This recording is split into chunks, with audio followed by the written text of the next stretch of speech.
बाबा हा पोस्टर आपला पूर्वी कधीपासून चालू आहे हा? जवळजवळ तिसरी पिढी चालू झाली. बरोबर. माझ्या हिशोबाने मी आल्यापासून 1975 चालू झाला आहे. त्याच्यामध्ये त्यावेळेस 30-35 घरं होती गावाची. त्याच्यानंतर असते वाढत गेल्याच्यानंतर 30-35 म्हणता 50 झाली, 60 झाली, 70 झाली, आता 100च्या पुढे गेली. तो आतापर्यंत आम्ही तो पूर्वीपासून चालू केलेला आहे, तो अजूनपर्यंत आम्ही चालू ठेवलेला आहे. पण सगळी गोडी गुलाबीने सगळ्यांच्या सहकार्याने आम्ही हा होळीचा सण साजरा करतो. नैवेद्याचा काय आहे? होळीचा नैवेद्य म्हणजे त्याचा एक मान असतो की जो होळी मातेला मान द्यायचा असतो, तो संबंध आपल्या गावकीला बाळ गोपाळा सगळ्यांना सुखी ठेव, सगळ्यांच्या अंतकरणामध्ये दया क्षमा शांती निर्माण कर, ही आमची सगळ्यांची अपेक्षा मनात ठेवून त्यांना एक आम्ही बोकड देतो आणि वर्षाचा नैवेद्य म्हणून, आणि एक आमची शिळ आहे त्या शिळेवर एक बोकड करतो. आणि हा पूर्वीपासून जी प्रथा आहे ती अजून पण आम्ही चालू ठेवले. आता आमच्या पश्चात ही मुलं पण आता चालू ठेवते. पुढचा काय असेल तर त्याच्या हातामध्ये. आता हा एकजुटीने जो पुस्तक करायचा तो निर्णय पूर्वीच्या काली घेतला का आता नंतर? हा निर्णय हा पूर्वीपासून नव्हता, वाढवडल्यापासून जे होतं तेव्हापासून आमचा, म्हणजे आम्ही त्यावेळेला 5 रुपयाला बोकड आणायचो. बरोबर. मला 5 रुपयाला बोकड आणतो, तेव्हापासून आमचा कार्यक्रम चालू आहे.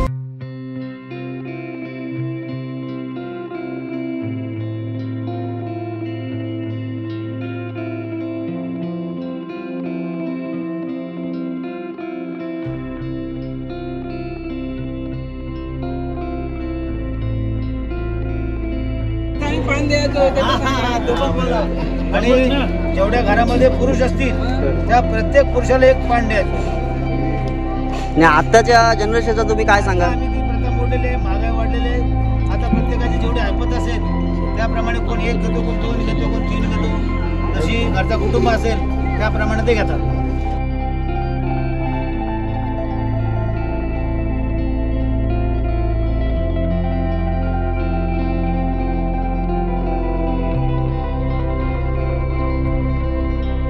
आता महागाईचा काय कसा करून सांगाल तुम्ही? आता महागाई वाढल्यामुळे तर काय दिवसेंदिवसभर ते परवडण्यासारखं न झालेलं आहे.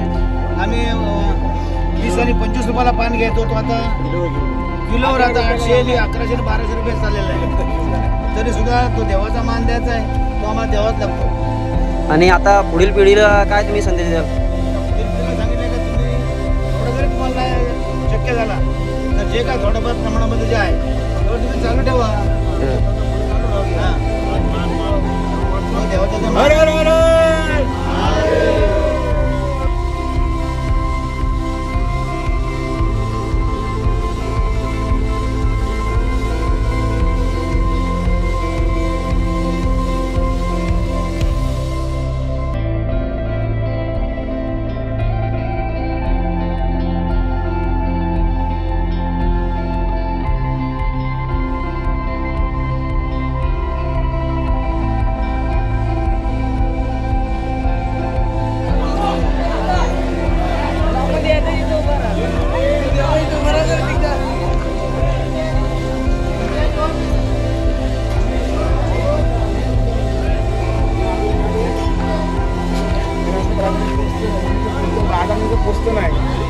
आणि अशा प्रकारे निवीचं पोस्टर सर्व वाटप करून संपलेलं आहे.